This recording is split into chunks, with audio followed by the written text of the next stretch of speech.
Hello, my name is Tabs and welcome to episode 78 of the Grove podcast. I hope you're all doing very well and that any Valentine's gifts you receive or gave were as good as the 2 goals Merino dedicated to his wife.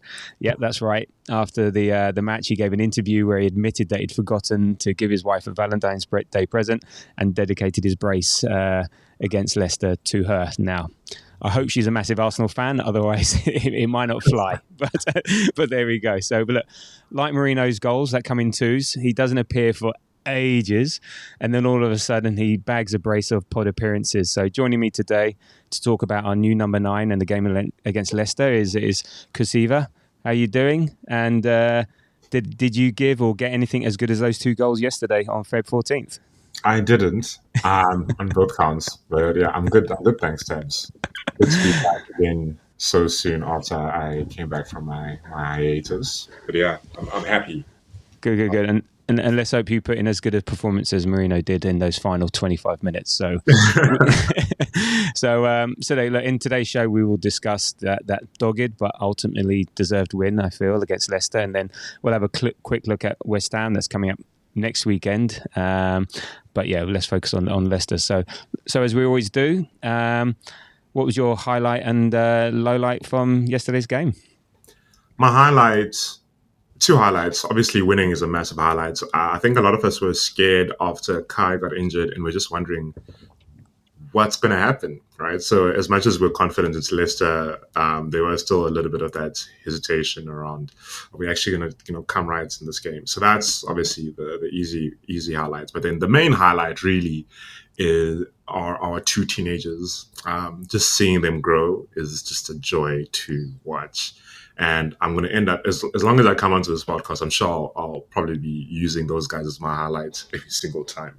But yeah, those are my highlights. Low lights, we have an inexperienced low league player in our squad by the name of Raheem Sterling. And that's it. Like, that's my 2-piece sense. Right?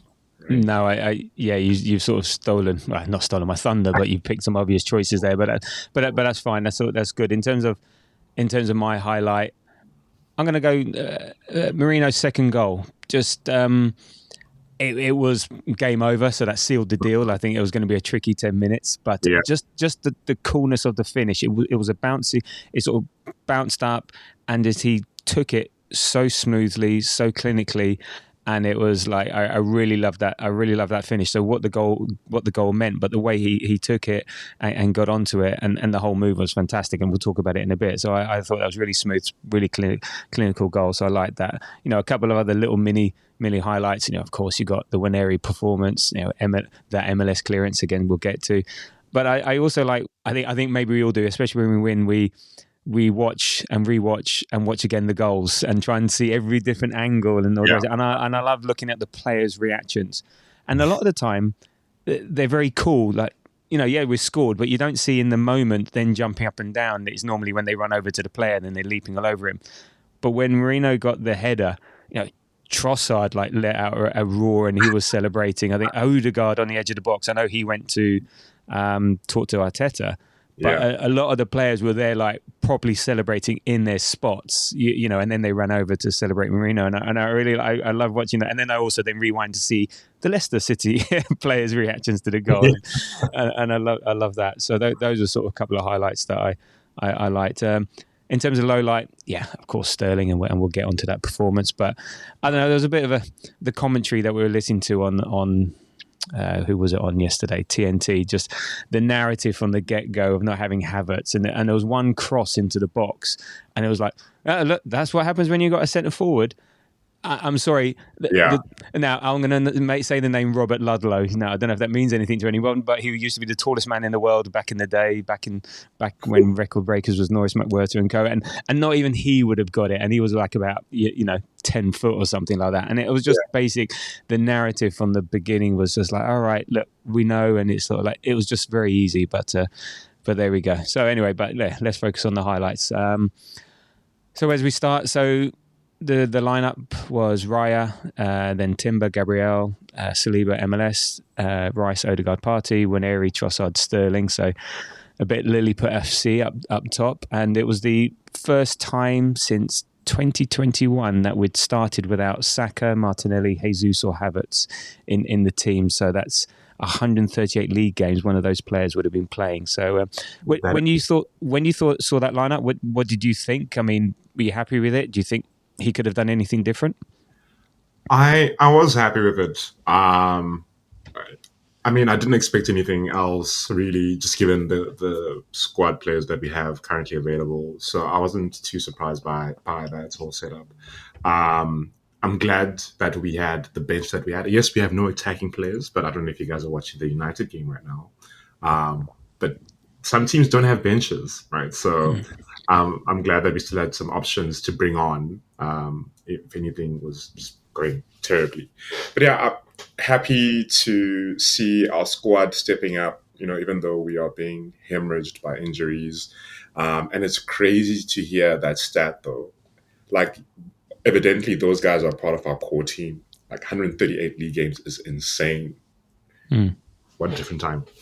Yeah, I mean, I was sort of maybe wanting something a bit different. I think it was a bit predictable he would do that, and maybe I was thinking even before the Havertz injury, he had to be trying to plan a formation without Havertz, because otherwise Havertz is not playing every game for the rest of the season. I mean, he's not playing any games for the rest of the season. But so I was maybe thinking he might have had to look at non-Havertz formations, and maybe I was hoping for something different, maybe a bit more imaginative, 4-4-1-1 or 4-2-4 or something like he did when Odegaard was out. I don't know. So it was just purely because I didn't see have the confidence in Sterling, and maybe having Sterling as an option from the bench is better. But then, is he better starting?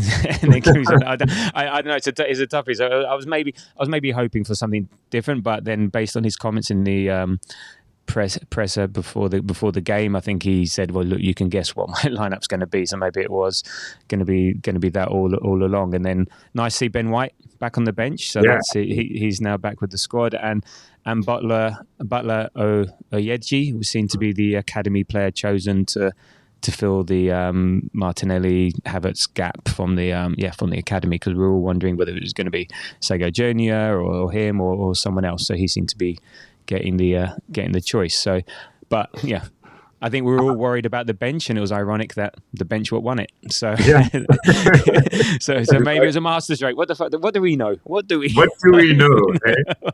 Right, should we just shut up now? Every waking day with these football players? Absolutely not. We don't get paid to do this. What do we know? Exactly. We try to pretend we know stuff. Yeah, I mean, this is why we're fans, right? To pretend we know and talk about it on a podcast. So, yeah. Look, you did say that before the game last week that you're hoping for a surprise, and I think because of Sterling, he was like, it makes sense just swapping people out. But yeah, let's see. I mean, there are a lot of games left, and I believe that he set us up for different scenarios. Let's see how things change as these games stack up. Yeah, indeed. So look, in terms of some stats around the game, 60-40 in terms of possession to Arsenal, 1.49 XG to us, 0.22 to Leicester. We had 11 shots to their 6. We had 3 big chances, took 2 of them, and missed 1. So look, it was a dominant performance. I think Leicester are a poor team on poor form. I mean, they had Ndidi, was it, coming back into the midfield? So and he made a big difference, and Vardy coming in. So,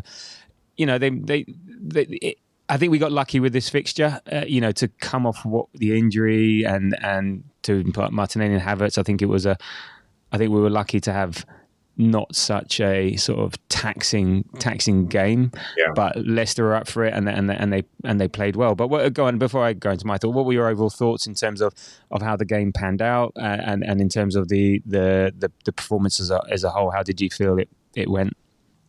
I mean, as you said, I do feel like we were lucky with the fixture. It could have honestly been, an Aston Villa Newcastle after getting these 2 key players injured. So I'm glad that they could get some confidence with a pretty shitty side. It was a normal Arsenal performance where we are controlling possession. Obviously, frustrations where we would see Ethan trying to cross it in from the right, and there was no one in. So there were little frustrating points there and there, but I do feel like the boys really showed that they're up for it.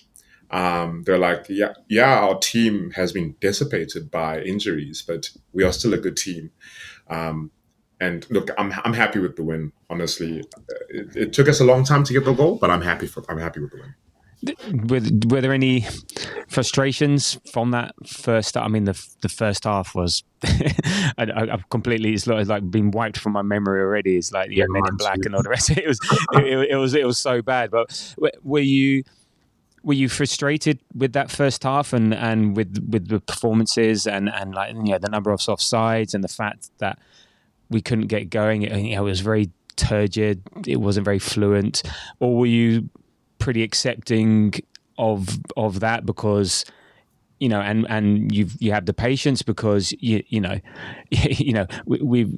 our three frontline attackers and the first reserve are out, so are you accepting the fact that it might take us a while to get going to figure things out? Yeah, I mean, I know you want me to deep dive into the detail, but the honest truth is what you just said now. I expected it to be a struggle. I mean, even my prediction was 1-0. I expected it to be a bit of a slog. Um, Obviously, Sterling, being off sides when you can see the entire line was just unbelievably frustrating. Um, I guess in the midfield, we did quite well in the midfield trying to transition the ball, but then again, it's that attacking third where we struggled a bit. But like, it's what I expected given the fact that our team has changed so much, and it's not just that we've lost everyone. I mean, everyone spoke about it. We lost a striker, we lost a hardworking player, Mm. and it's going to be a challenging trying to just get through without that hardworking player in the team. But yeah, look, it's what I expected, in all honesty. Mm. What I Yeah. expected. Besides Sterling, obviously. Sterling was just Yeah, no, I mean, and maybe being away as well maybe helped because you don't have the impatience of the Emirates crowd and the away supporters are more, shall we say, forgiving and maybe they're there to enjoy themselves a bit differently, or it's a bit of a different type of crowd rather than like the home fans. So maybe just even being away just gives us a bit of breathing space. yeah, yeah, I mean, yeah, I mean, it's weird because even without we've had performances like this with our first with our main team, like Everton being the case, Fulham being the case. There's been examples of this, but I mean, yeah, I do think we need to show patience. I think we sort of accept it that it is going to be a bit shit for a while, and it's going to be like this, and we just need to find ways. I mean, for me, I think the main issue was the lack of pace at the front, and there seemed to be a lack of creativity, and I don't think Leicester City feared us. So basically, they were just able to push high in both on their attack. So they were able to push high on the likes of Saliba, on Gabriel, on Raya, because going long wasn't really an option. So unless Rice is making a run through the middle over the top, going long is not an option. So they were able to, and then they were able to push up our forward line because, well, you're not going to get behind us because they've got there's no pace to exploit behind. So I think in a way Leicester, because they didn't fear us, it was very easy to stay compact and to defend against us. Yeah. So that's that. I think and we struggle with that with our best players, like with our worst players. Well, not worst players, but not our best players available. So you could see that. So we had to sort of figure out a way. And on the commentary, they were saying like, well, why isn't Sterling getting white in his boots and hugging the touchline? But they did. Even if he did, they would just let him because they just want to congest the middle. And because who's he going to cross into? Who's there with any height? I mean, there was one cross that Waneri did, was it to Rice, and that's the only thing. When Rice is crashing the box, that's the only option. But without that, there's nothing there. So yeah, I mean, and in terms of we'll have a bit of a chat about Sterling first before then we look at all the positive side of things. I mean, yeah, I mean, I think 5 or 6 offsides, and I don't know, most of those were Sterling. I mean, what do you put that down to? I mean, I feel sorry for the guy at the moment. I mean, feel sorry, but something's not right there. I mean, what do you put it down to? yeah. Someone said confidence, or a few people have been saying confidence is probably one of the main reasons. I'm sure it plays a part. He hasn't been a star in a while, but genuinely, I don't know. Like he's not an old person. He's quite literally 5 years younger than me. He's not an old player. There are older players who are playing better than him. I mean, it even looks like Rashford is stepping up, in his new role at Villa. So I don't know, Tabs. I was hoping you'd answer that question for us. Like, what do you think it is? No, I just think it's. I think it is confidence, and he seems short of confidence, and therefore he doesn't trust anything. You don't trust anything you do, and then when you don't trust what you're doing, then you're second guessing, and then everything takes time, and then you don't have time in the Premiership. The only people who have time are the ones with confidence who are Yeah. flying because they make it look like they've got all the time in the world, and they slow the game down. He just looks shot. He just look and that he doesn't have that burst. So he was always relying on that burst to break the lines, get in behind defenses, stop start, bring the defender in and then go. And he's lost that. So sort of what is he? And then so everything just isn't happening for him. And I don't know, maybe this is a good example of why you just don't get a body. If you're short, I mean, we all hoped for different. We all hoped Arteta would be a redemption, redemption, sort of more Havertz than Willian type thing. But and how do you get that back? It's really tough. But I don't think anyone's getting on his back.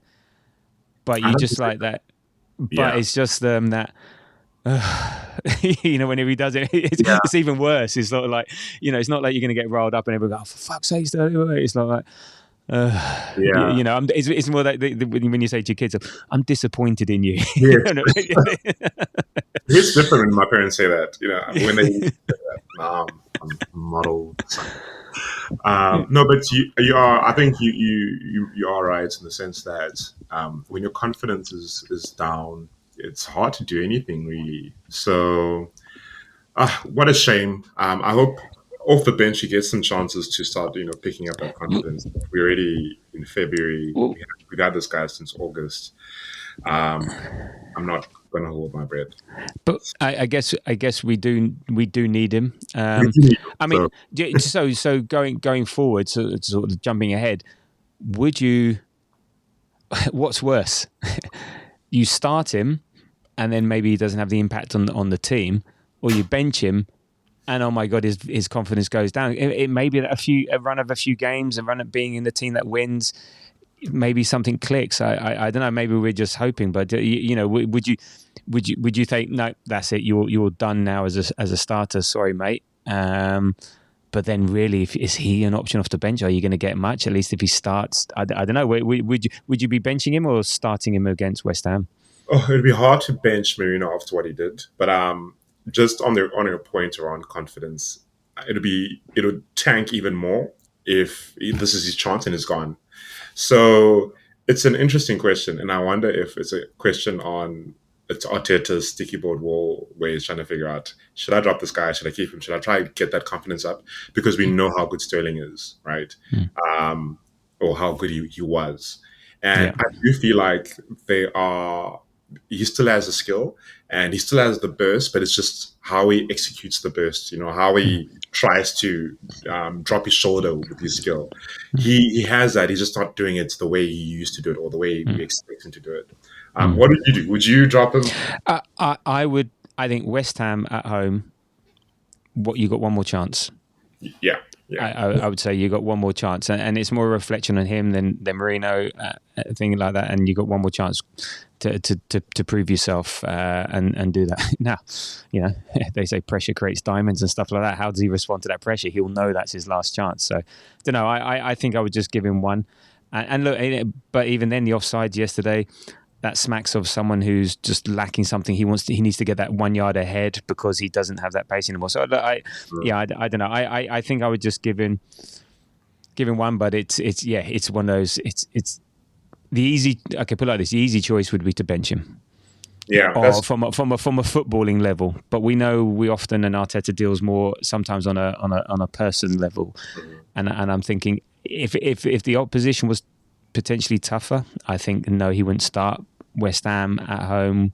We're going to dominate. West Ham are not in good form at the moment. I think he's going to give him just that one more. Okay, well, let's see if we can make this work, and then we take it from there.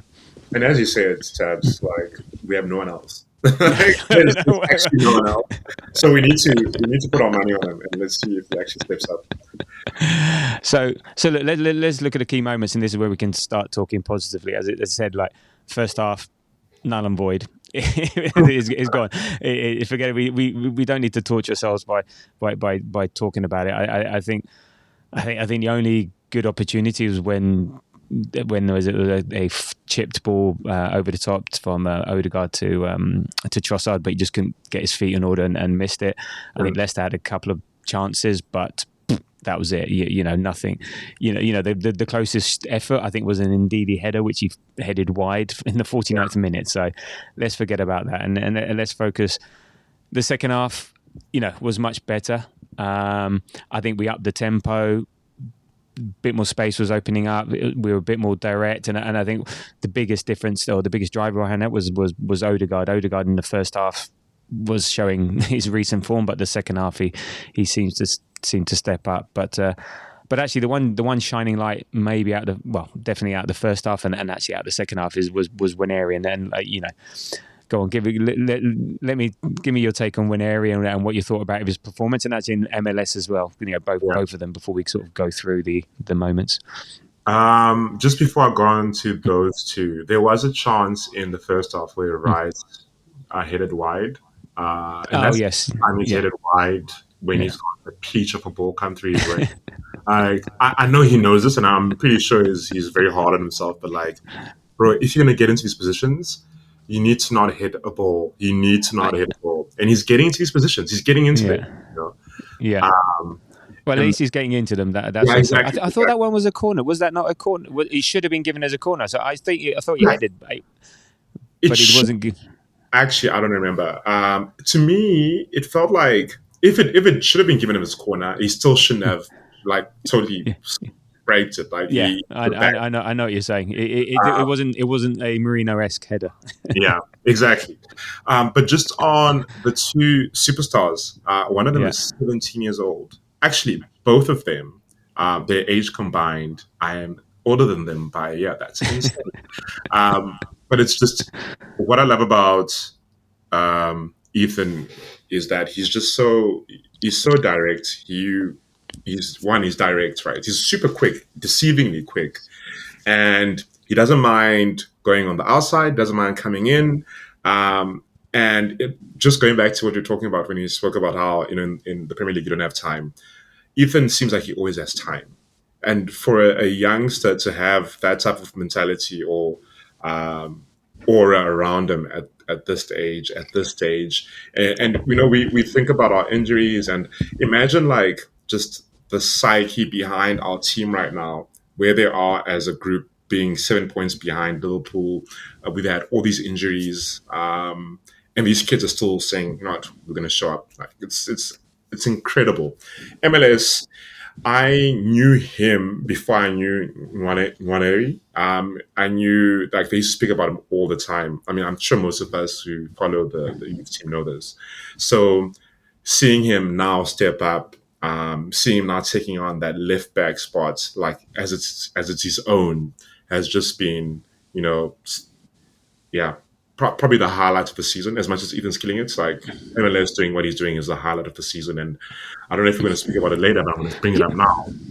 The goal saving opportunity. Oh, unbelievable! Yeah, go for it. That was just unbelievable. Going back to what you said earlier, you watch these goals, opportunities, highlights over and over again, and you start dissecting them when you go through them a million times, and then you realize that that's not by chance. This guy has elite situational awareness, his composure, knowing that there's someone coming behind him. I said this to a few people. I don't know what the XG is for goals that come within that attacking phase, but I'm pretty sure I've seen a bunch of goals go in because the defender just couldn't defend the ball properly. We have superstars at the Colony, and it's because of the injuries. I absolutely enjoyed their performance. They really stepped up. Yeah, no. In terms of MLS, he's a surprise. That I think that's the thing. But I think Waneri, we all like hoped this is what he would be, and he's becoming what we thought he would be. MLS is just like out of nowhere, and that's why maybe his rise is maybe sort of greater in a way. I mean, I think they dovetail in. They're basically. I think they're chatting like, "I'm going to outdo you. No, I'm going to outdo you, and I'm going to outdo you." And you're right. In the 73rd minute, that was the most important touch in the game because it's a guaranteed goal. Dico Verida's there. He's going to just tap it in, and he even got his footing wrong, and he I think Yeah. he got his foot stuck in the ground, and then somehow he just managed to just do enough just to toe poke it away because you could see him like getting his foot stuck in, and you could see him maybe fall over, but he just managed to get it away because that's a goal, and we go 1-0 down. Then the way we weren't Yeah.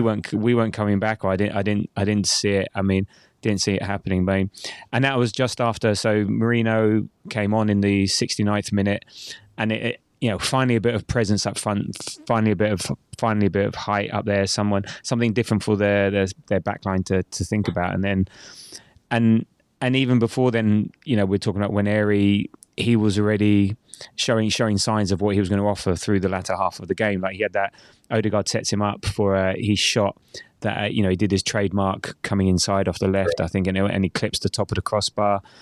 And then in the 76th minute, I mean, wow, just like, off his right foot as well. He smashed it off the post. I don't know if the keeper got a touch. I'm not too sure. But now, so great. So now defenders are thinking, oh, Christ, so is he going to go left? Is he going to go right? And just adds, I was not expecting that. I was like, imagine if that had gone in, it would have just been, I think I'd still be celebrating now. It's just incredible. And just to do that. And so just a quick question before we get to the goal. So how much are we selling Saka for? Because he's not going to be wanting to stay on the bench now that Waneri's here. You know what? I'll say $1 billion. What, half a Chelsea team? There we go.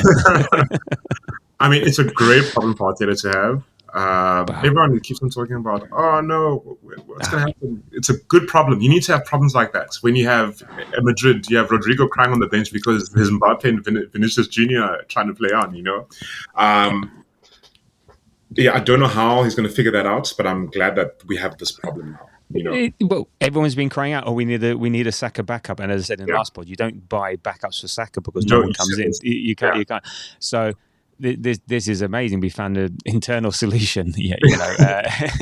And maybe I think, as I said, this pod or 2 pods ago, maybe even if this season doesn't pan out as we all want it to, if we get Waneri and MLS out of this, and what they offer for next season, okay, that's a huge positive you can take out of this, and he's only doing what he's doing now because of the injuries to Saka, because he would not be getting the same chances, the same trust, and this is the thing. I don't think the players are themselves, they're forgetting how old they are, and they trust them. They give them the ball. You play a game knows game, and there's no qualms about passing to him and giving him the ball and stuff like that. So like he was the bright light in the first half and the second half, and then in the 81st minute comes the man. It was a really nice sort of cross, from Waneri, just pinpoint, and just and what I saw the movement from.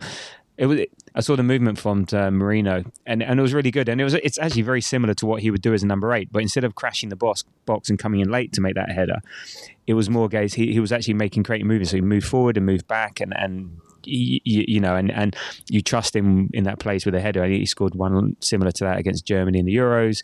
Scored a header against Liverpool. Was it a header? I think it was a header in the 2-2 draw at Liverpool. So, and in a way, you feel like he can do that. So I was like, I love that goal. I love the movement.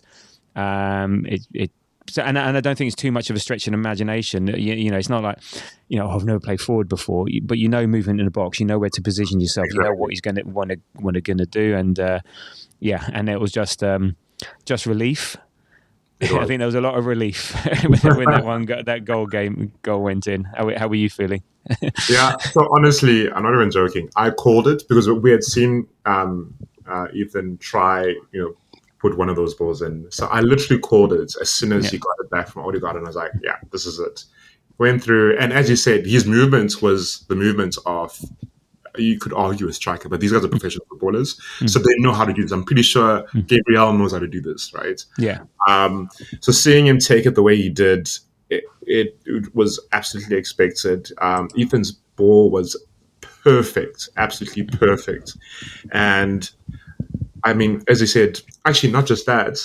Odegaard, you mentioned it earlier. Odegaard had a really good second half, and he pre-assisted that, and obviously the second. I mean, yeah, the second goal too. So just our team, stepping up when they have to, and it's being led by our little 17-year-old kid. Yeah. Fantastic. And then 88th minute, 2-0. I think again you started from Odegaard from the edge of the box. I think drop of the shoulder, gave it to Calafiori, and then you give him the ball and just right, everyone get out of the way. he just charges forward, and then during the defender and perfect timing to then get out to Trossard, a couple of touches, a great ball across the area, and they don't Leicester don't have an MLS to poke it away, and then a lovely finish and we can all relax. I think we were all fearing a nervy 10 minutes trying to hold on because you just knew what was going to happen. Yeah. Look, I'm pleased for Merino. He's not had the easiest of starts. He comes in, gets injured. Yeah. He gets body slammed by Gabriel, and he's out for a couple of months. He's then trying to come into a bit of a dysfunctional team that's trying to work out how to play without Odegaard. He's not playing regularly. And he gets criticised for not being that creative number 8 that the fans want, but that's not his fault. Yeah. So and I feel like Havertz last year, people are wondering what he is, what he's doing, and I don't know. For me, I think he's going to be a slow burner. I think he's going to grow in the fans. I think his attitude and his willingness will grow, and obviously scoring a couple of goals to win a game is always going to help. So what are your thoughts on Merino and what's happened so far and going ahead? Yeah, so just on the last goal, I think the best part of that last goal was Calafiori doing what he did. And then just the technique under pressure of passing the ball that he did to Trossard. Usually in a situation like that, you pass the ball just behind the player. His pass was perfect, right? Which shows us our depth again. Yes, we don't have attackers, but this is our team. We have a really good team. But our Merino, yeah, look, I am biased towards Spanish midfielders.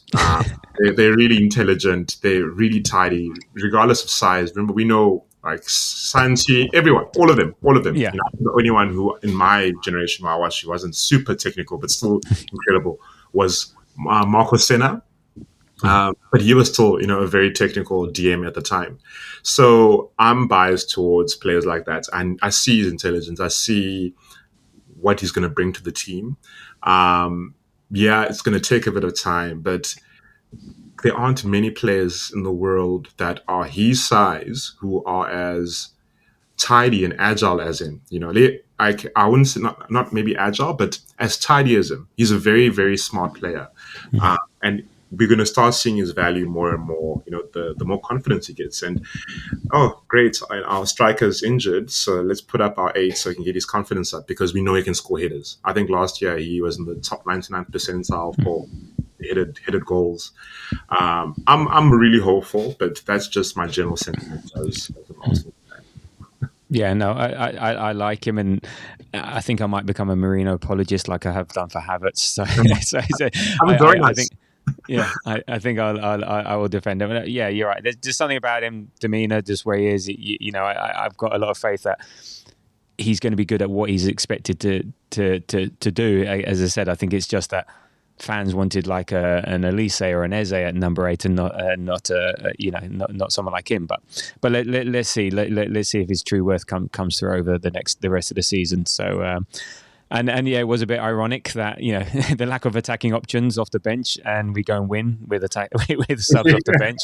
So that's not lost. Other things about the game, I think Wineri got man of the match, and he had 4 of our 11 shots himself, and he provided passes for 2 further shots. So he's there's end product or an involvement there. He's not shying away, as we've seen. He's a 17-year-old. It'd be very easy for a 17-year-old. You get the ball, you do the simple things. Don't it's amazing you contrast what he does to what, say, Reece Nelson did the year before that. He would be very safe, and he was too fearful of making a mistake and he was too afraid of making a mistake that he couldn't show who he was. Whereas I don't think when Aries is scared of making a mistake, you can see it, and I think there's one thing doing the right thing, but at this level and in that position, that's the bare minimum. Then you've got to do the next level, and I think that's what ultimately cost Reece Nelson was just that he didn't do that. He didn't have that sort of X factor, or didn't try to do something a bit over and above. So I think that will cost him. And so great, now we got Waneri doing the thing, and he said he hit the crossbar twice. So set up the goal. So he got the assist. So yeah, we I think deserved man of the match. But I want to call out a low key man of the match performance from Declan Rice. He's been stepping up the last few games, and just watching him, up and down. He made a really good challenge before he won the ball back to get it to Odegaard, who gave it out. It was just a loose ball, and on the edge of their area, lunging to make sure we kept the ball, kept possession. I think he had a very one of these unsung man of the match performances for me. Anyone else you want to call out from yesterday's game? Just to add on Rice, I really enjoyed those runs that he made. I think he made like 3 or 4 of those. Obviously, it's something that these guys are practicing all the time. It's going to click. He's going to get some more goals. So you are absolutely right. He has stepped up. And it's good to see, like, you could argue one of the leaders in the team saying it's not a great situation, but we need to show up. So yeah, that was good. And then on the notes, we have Timber down. Honestly, I think he had dropped slightly. Yesterday, he just reminded us who the fuck he is. Just for our listeners, I wrote down, oof. Those are my notes on Timber. Yeah. Do you want to? Yeah. No, you go. You go for it. You go for it. I mean, yeah. It was just everything he did. He was just like a 9 out of 10, 10 out of 10. Everything he did, it was insane. Going back, did he finish the game? He did finish the game, right? I didn't think he would finish the game with the amount of energy he put out. His passes were great. His dynamism, in like very difficult situations, positions, he'll just get out. It was just like we've been reminded that this guy is a star, and he's also at 22 years old. He's just a unit. He's sort of a unit that doesn't look like a unit, but exactly. and he's just got there's an attitude around with it. You just don't fuck with him. He's just got an attitude, but you don't fuck with him. But he's not. He doesn't come across as nasty. He's just there's a presence there about him and stuff, oozing confidence, and he's got that sort of Waneri thing or him. There's no smiling. Fucking business. I'm here to play. I'm here to get the job done. Now fuck off out of my way. And I love it. And it's we got Ben White there now in reserve, and he's a bit more cheeky with it, but he also has a bit of that about him. So I think we're really now blessed at right back, at right centre back to have these two just fuck you players. You need those to win some of these challenges or these trophies, right? You need that.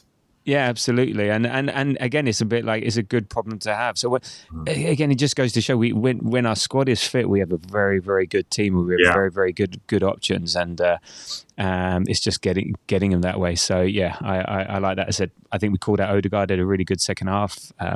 Merino's goal. So it was a quiet day for Saliba and Gabriel. Didn't have a huge amount to do, and Trossard, I think it was better when he went out left and then through the middle, and that will come and go. And players are playing sort of out of position, so we just have to sort of give them a bit of patience. So look, I know a lot of people might say on the face of it, it's only Leicester, but they made it hard for us. They had a really good game plan. They were one MLS toenail away from taking the lead, and given our circumstances, we take the win and we prepare for the next game.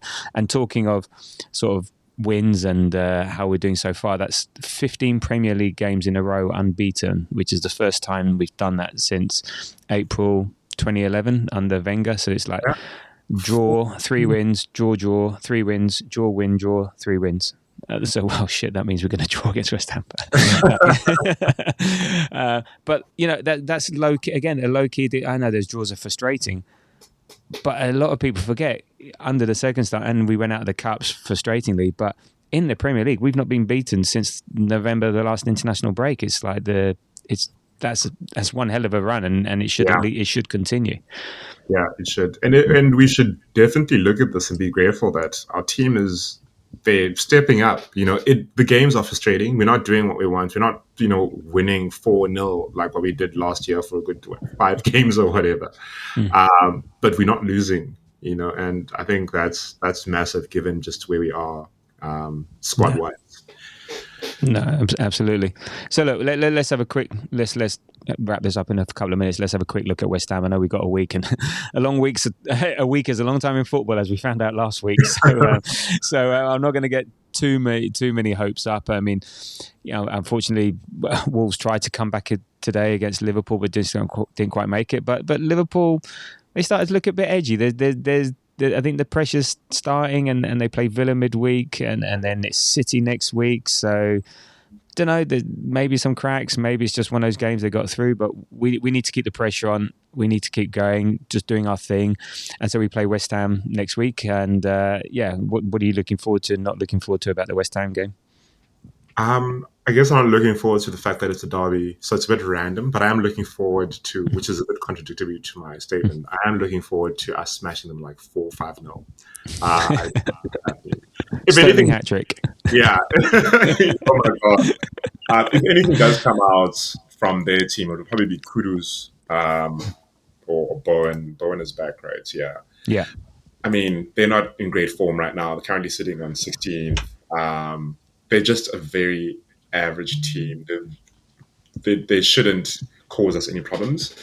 But this is football. Anything is possible. Liverpool, hear that? Anything's possible. So let's see how it goes. But I guess the real question is who's going to start up front. Yeah, I have no answer to that. That's the thing. I think that's what everyone's waiting for. I think the rest sort of take care of itself. I think MLS he's made left back his own now. I don't think we're going to be rotating at the moment. Might be different in Europe, but for the league, I think when MLS is making left back his own. But Calafiori comes in. I'm not worried. Not worried at all. And maybe the only change is, does Merino start and Partey has a rest? Don't know. So then maybe there's a couple of options there. Maybe a couple of things to think about. Like he plays around with the midfield, plays around up front. Don't know. But in terms of what I'm looking forward to, not looking forward to, it's at the Emirates, so it's nice to get back there.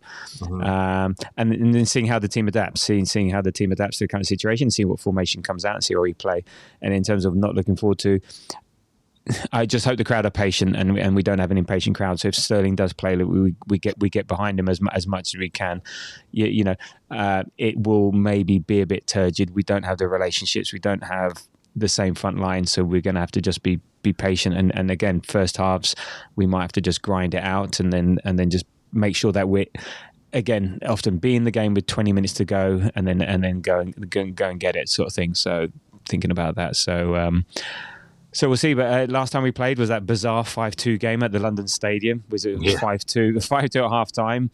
Yeah, a very weird thrashing. And as you said, West Ham, they're in 16th on, was it 27 points? I mean, they're miles ahead of Wolves. I think they're like 8 points ahead of Wolves. But they're sort of currently, even though Tottenham are winning at the moment, they're currently tied on the same points as Tottenham, a couple of points behind Man United, Everton, Palace, and they lost against Brentford at the weekend. Then they lost against Chelsea, drew against West Ham. I think they haven't won since January the 14th, and that was like Potter's only win since. So Potter sort of took over in I think it was January the 9th. So since he's taken over, they won their first game 3-2 against Fulham. Then they lost 2-0 against Palace and then drew 1-1 with Villa.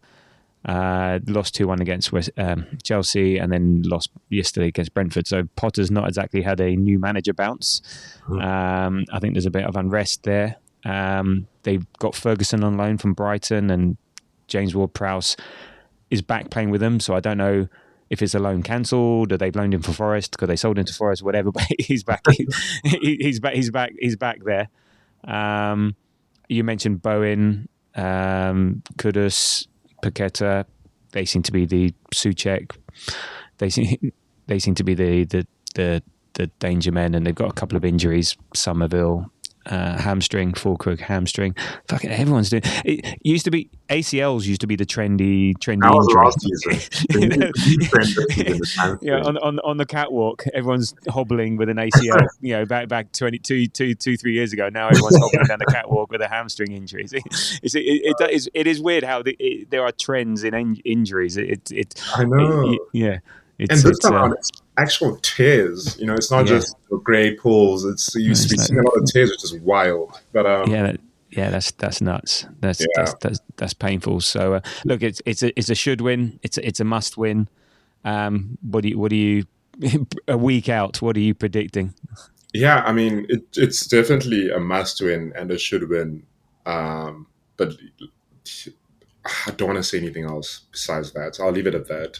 Just on your point around the crowd and us being impatient, you know, this is the price Arsenal pays, unfortunately, for success. You raise expectations. People now expect you to, you know, win 3-0 and not 1-0. So it's something that's really difficult to fix. And I just hope that all the fans realize this, because we can really drive our team to the end of the season. I don't know if you watched the Liverpool game. I saw a snippet of it, and their fans were shit. I mean, that's Anfield sometimes. I think they were shitting themselves. Yeah, they were shitting themselves. And then because of that, they were just shit. I think I saw a picture of a fan quite literally sleeping at one stage in the stands.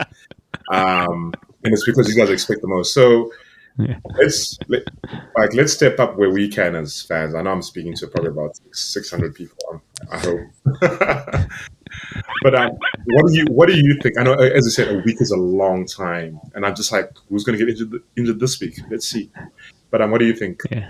On the game? No, I think we will win. We have to win. We have to find a way to win. It was interesting watching the Leicester game. Like with 20 minutes to go, you're starting thinking, oh God, how are we going to sort of talk this one? How are we going to justify this? Is it like, that's it, season's over, that's it? We're going to go through, you know, it's a bit like, as you said the other day, can someone just put the knife in and so we can just get on with it?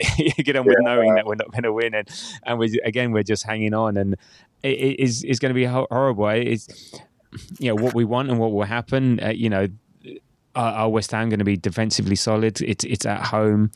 Can they defend as well? Will they have the same game plan? Have they got the same players? You know, they frustrated us in the past, but also they can be pretty poor. But you know, Leicester were poor. The only game that they won recently was against Tottenham. So yeah, that's you know, who's not beat? Well, I was going to say, who doesn't beat Tottenham apart from Man United at the moment? But so you know, these teams, you just got to break them down. You got to find a way. I think with us at the moment, we get that early goal, we get a goal, we go up front. I think will be difficult to beat. It's just getting that goal early. At home, I think we'll maybe push for it more, go for it. We'll dominate possession. Yeah. Are we going to get a break? Is something going to go away? Yeah, I think we'll have another week of training. So the good thing is we'll have a week of training saying, right, okay, these are our options. This is what we've got. Let's not try and fucking kill each other. I don't know what they're doing in training, like, you know, the gladiators or whatever. But, you know. Well, knives, sharpened knives, these guys are stabbing each other in training. That's what's up. You know, they'll do anything to get in the first team. You know, I like a healthy competition, but that's taking it too far. But yeah, I think another week of training with the new formation. Go on. I was going to say, we should have known that these guys are breaking each other in training after we all injured Merino in the beginning of the season. Yeah, exactly. Yeah, exactly. There's something not right there. Come on, Arteta, sort it out. So I'm going to go. Let's be an optimistic 3-0. I think, yeah, we should be able to take them. We have got still a very good defence, a very good midfield. We get that early goal. we win the game. So I think that's fine. So there we go. But let's see. Let's see. Come towards the end of the week. There we go. So thank you, Kuziva. Hope you enjoy the rest of your Sunday and your lovely dinner. That's coming ahead this evening. So thank you for joining me today. Thanks. It was good chatting. Yeah, I hope we don't get an injury this week. Let's just say goodbye. You and me both. Okay, and look, you can follow us on Threads and Blue Sky at the Grove AFC. This week I've been winding up Chelsea fans. Last week it was Liverpool fans. I just happened to suggest that, what was it, that they are, the fact that they are not even challenging for the Premiership and they've spent 1.5 billion and they're getting a free ride. And I think, hang on, that yeah, you know, could you imagine anyone else doing that? And they're getting a free ride from the media and the press. And I just suggested that, you know, yeah, that doesn't sit well with me. And oh yeah, they all come out. But there we go. There we go. It's Chelsea. Fucking hate them. So I don't give a shit. Right. Anyway, so the next show, I'm hoping to set something up with the boys from Dad's Our Job podcast. A couple of them West Ham fans, so we'll just maybe get a West Ham insiders preview of the game. So maybe that'll come out later towards the week. If not, we'll speak to you after we smash the Hammers by whatever it is, just as long as we smash them. So thanks again.